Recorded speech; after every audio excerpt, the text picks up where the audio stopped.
Welcome back, and thanks for hanging out for part 2. If you're listening to this, one of two things has happened. A, you're Justin, and after hearing your little tale, you want to hear who's next. Or B, you're someone else, and you're wanting to see if it's you. Well, Alex Standall, it's your turn. I'm sure you have no idea why you're on here, Alex.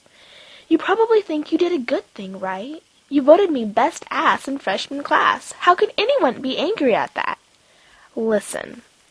First, Alex, if you think I'm being silly, if you think I'm some stupid little girl who gets her panties in a bunch over the tiniest things, taking everything way too seriously, no one's making you listen.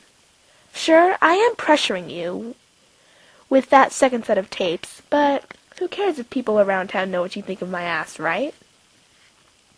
I can name a whole list of people who would care. I can name a list of people who would care very much if these tapes got out. So, let's begin, shall we? I remember sitting in second period the morning your list came out. Miss Sternum obviously had an amazing weekend because she did absolutely no prep work for whatsoever. She had us watch one of her famously dull documentaries. What was it on? I do not recall, but the narrator did have a thick British accent, and I remember picking up an old piece of tape that stuck on my desk to keep from falling asleep. To me, the narrator's voice was nothing more than background noise. Well, the narrator's voice and the whispers. When I looked up, the whispers stopped, and eyes looking at me turned away. But I saw that paper getting passed around, a single sheet making its way up and down the aisles. Eventually it made its way to the desk behind me, to Jimmy's long desk, which groaned as his body weight shifted. Any of you who were in that class that morning, tell me. Jimmy was taking a sneaky peek over the back of my chair, wasn't he? That's all I could picture as he whispered, "You bet it is." Someone's whispered, "You idiot, jackass." I turned around, but I was not in a whispering mood. You bet what is. Jimmy, who will drink up the attention any girl gives him, gave a half-smile and glanced at the paper on his desk. Again came the idiot whisper, this time repeated across the room as if no one wanted me in on the joke. I tilted my head so I could read the upside-down title of the paper. Freshman class, who's hot, who's not.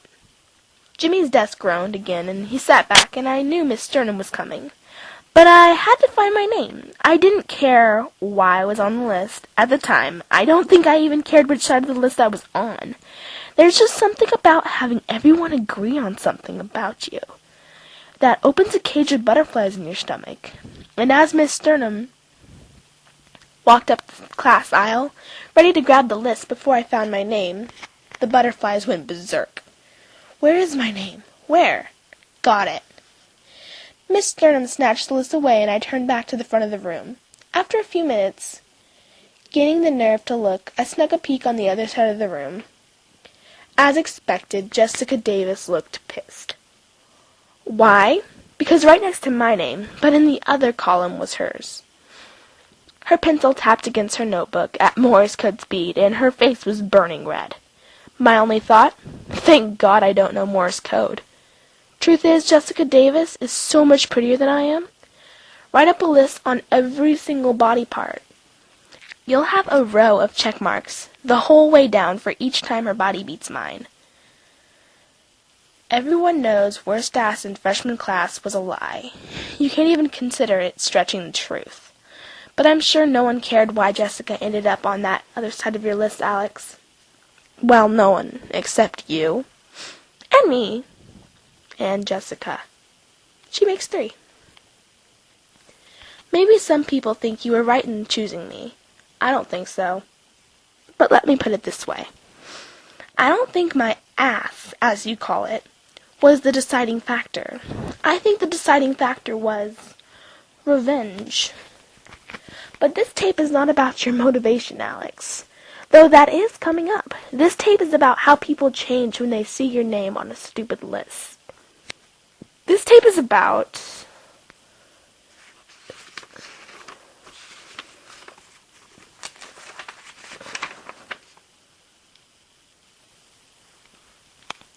Okay, I just looked over every name, every story that completes these tapes. And guess what? Every single event documented here may have never happened had you, Alex, not written my name on that list. It's that simple. You needed a name to put down opposite Jessica's, and since you and everyone else at school already had a perverted image of me after Justin's little number, I was the perfect choice, wasn't I? And the snowball keeps a-rolling. Thanks, Justin. So back up a bit. This tape isn't about what you did, Alex. It's about the repercussions of what you did. More specifically, it's about the repercussions to me. It's about those things you didn't plan, those things you couldn't plan. The day your list came out wasn't too traumatic. I survived. I knew it was a joke, and the people I saw standing in the halls huddled around whoever had a copy, they knew it was a joke too. One big, fat, happy joke. But what happens when someone says you have the best ass in freshman class? Let me tell you, Alex, because you'll never know.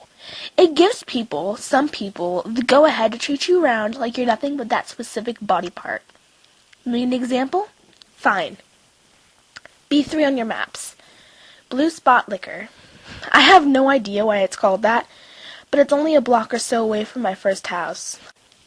I used to walk there any time I had a sweet tooth, which means yes, I went there every day. 95% of the time, Blue Spot was empty, just me and the man behind the register.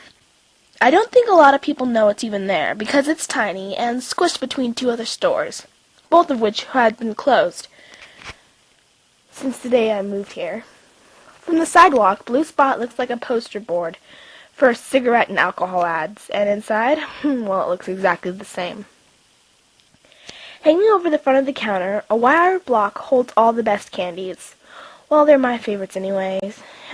And the moment I open the door, the man at the register rings me up, cha-ching, even before I pick up a candy bar, because he knows I never leave without one. Someone once described the man behind the counter as having a face of the walnut, and he does. Probably from smoking so much, but having the name Wally probably doesn't help. Honestly, in all the times I've been to Blue Spot, I don't think I've ever heard Wally utter a single word. I'm trying to remember a single hello, or a hey, or even a friendly grunt. But the only sound I ever heard him utter was because of you, Alex. What a pal.